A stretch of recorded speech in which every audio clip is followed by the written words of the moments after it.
Magandang umaga sa lahat. Tara, basa na tayo ng ating libro guys. Magandang balita, Biblia. Today is December 10, 2023. Nandito na tayo sa aklat ng Ikalawang Kronika, Chapter 9, ang pagdalo ng reyna ng Seba. Basa. Ikalawang Kronika, Chapter 9, verse 1. Nabalitaan ng reyna ng Seba ang katanyagan ni Haring Solomon, kaya't nagsadya siya sa Jerusalem upang subukin ito.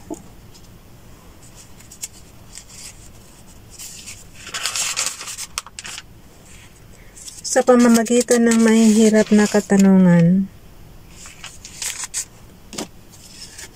Marami siyang kasamang tauhan at mga kamilyong may kargang mga pabango, ginto at mamahaling bato. Nang makaharap niya si Solomon, itinanong niya rito ang lahat ng maisipan niyang itanong. Verse 2, ipinaliwanag naman ni Solomon ang lahat ng ibig malaman ng reyna, wala itong tanong na hindi niya nasagot. Ikalawang Kronika, Chapter 9, verse 3, napatunayan ng reyna ang karunungan ni Solomon at nakita niya ang palasyong ipinatayo nito. Ano yun guys? Huwag niyong pasinin kasi ano lang yun. Messages lang yun. Ulitin ko ha. Nag-vibrate yung isang phone. Verse 3, napatunayan ng reyna ang karunungan ni Solomon at nakita niya ang palasyong ipinatayo nito. Verse 4, nakita rin niya ang mga pagkain sa hapag ng hari at ang mga silid ng kanyang mga opisyal, gayon din ang paglilingkod ng kanyang mga utusan at mga tagadala ng inumin at ang mga kasuotan nilang lahat. Nakita rin niya ang mga handog na susunugin na iniaalay ni Solomon sa templo ni Yahweh. Labis siyang namangha sa lahat niyang nakita. Verse 5, kaya't sinabi niya sa hari, totoo nga pala ang balitang nakarating sa bayan ko tungkol sa inyo at sa inyong karunungan. Verse 6, noong unay, hindi ako makapaniwala, ngunit ngayon makita ng dalawa kong mata, wala pa pala sa kalahati ang ibinalita nila sa akin, ang karunungan pala ninyo ay higit sa nabalitaan ko. Verse 7, mapalad ang inyong mga lingkod, mapalad ang mga tauhan ninyong ito na laging nakakarinig ng inyong karunungan. Verse 8, purihin ang Diyos ninyong si Yahweh na nalugod sa inyo, kaya't ginawa kaniyang hari upang mamahala alang-alang sa kanya, sapagkat tapat ang pag-ibig ni Yahweh sa Israel at nais niyang patatagin at ito magpakailanman. Ginawa niya kayong hari nila upang pairalin dito ang batas at karunungan. Ikalawang Kronika, Chapter 9, verse 9, at binigyan niya ang hari ng 4,200 kilong ginto. Guys, pinangre-regalo lang yung ginto o 4,200 kilong ginto. Maraming pabango at mamahaling hiyas, walang kapares ang mga pabangong ibinigay ng reyna ng Seba kay Haring Solomon. Verse 10, bukod dito ang mga tauhan ni Haring Hiram at ni Solomon na nagdadala ng ginto, buhat sa offer ay may dala ring mamahaling bato at maraming kahoy na algo. Verse 11, ito ang kahoy na ginamit ng hari sa mga upuan sa templo at sa kanyang palasyo at sa mga lira at alpa ng mga aawit. Wala pang nakikitang kahoy na tulad nito ng panahong iyon sa lupain ng Juda. Verse 12, ipinagkaloob naman ni Haring Solomon sa reyna ng Seba ang lahat ng hiniling nito bukod pa sa kanyang regalo bilang ganti sa pasalubong nito sa kanya. Pagkatapos umuwi, parang nag-exchange gift lang sila guys. Pagkatapos umuwi na ang reyna, kasi binigyan ng reyna ng Seba si King Solomon, binigyan naman ni King Solomon ang reyna ng Seba. So, exchange gift lang.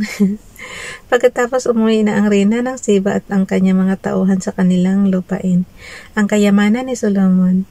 Ikalawang Kronika, Chapter 9, verse 13, taon-taon, 23,310 kilong ginto ang dumarating kay Solomon. Verse 14, hindi pa kabilang dito ang buwis ng mga mangangalakal ang tinubo ng kanyang mga tauhang umaangkat sa ibang bansa at ang buwis ng mga hari sa Arabia at ng mga gobernador ng lalawigan. So it means guys, yung Arabia sa Israel nagbubuwis dati nung panahon ni King Solomon.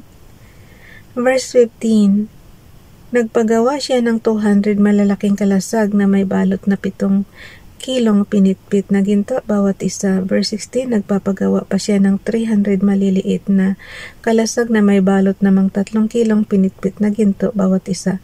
Ipinilagay ng hari ang nasabing mga kalasag sa bulwagan ng kagubatang Libanon. So, pati Lebanon guys, sakop din ng Israel, oh.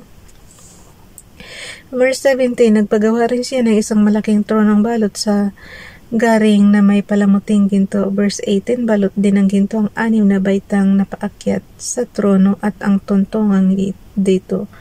May patungan ng kamay sa magkabilang tagiliran ng trono at may rebulto ng nakatayong leon sa magkabila. Verse 19, 12 rebultong leon naman ang nakahanay sa magkabilang dulo ng 6 na baitang. Verse 20, walang ganitong trono na nagawa saan mang kaharian, lantay na ginto. Ring lahat ang mga kupa ni Haring Solomon at ang mga kasangkapan sa bulwagan ng kagubatang Lebanon, hindi gaanong pinahalagahan ang pilak noon. Verse 21, kasi nga, napakarami nilang ginto. Paano, mas mahalaga ang ginto nung araw kaysa pilak. Pero, sa panahon natin ngayon, kahit pilak pa yan, na sa atin yan. Sa henerasyon ba natin ba? High price na yan. Kagubat ng Lebanon, hindi gaanong pinahalagaan ang pilak noon. Verse 21, may mga malalaking barko siyang nagbabiyahe sa Tarsis kasama ng mga tauhan ni Hiram at tuwing 3 taon ay dumarating na maraming dalang ginto, pilak, garing, mga gorilya at pabo. Ano to guys? Pabo real? Wala warp na siya, di ko mabasa.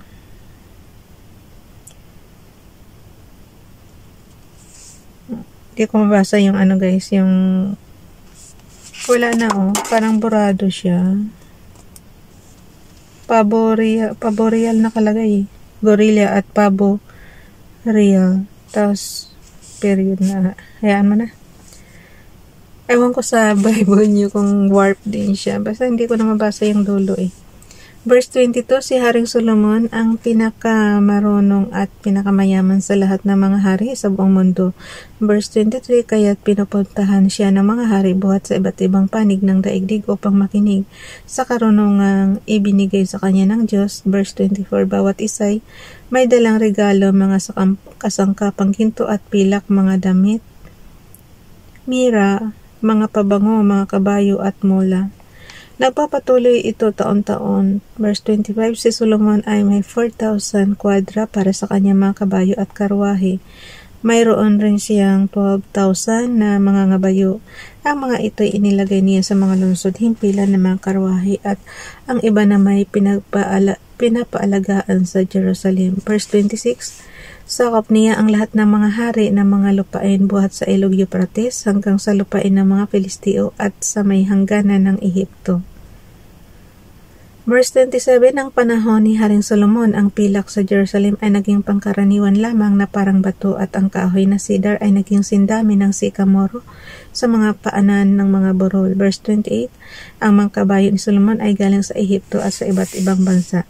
Ang buod ng kasaysayan ni Solomon. Verse 29, ang iba pang mga pangyayari sa paghahari ni Solomon buhat sa simula hanggang wakas ay nakasulat sa kasaysayan ni Propeta Nathan at sa pahayag ni Ahias na taga Shiloh.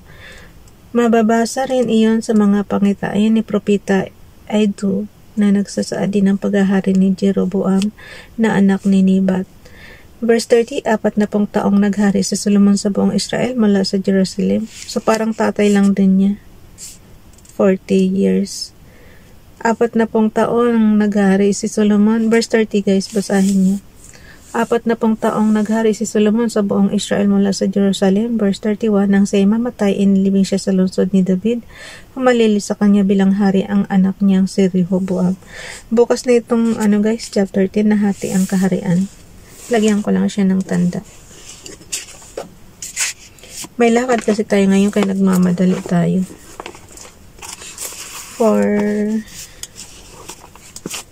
May ipapalo up lang kasi ako ngayon. For 11 December 2023. Okay, bye everyone. God bless.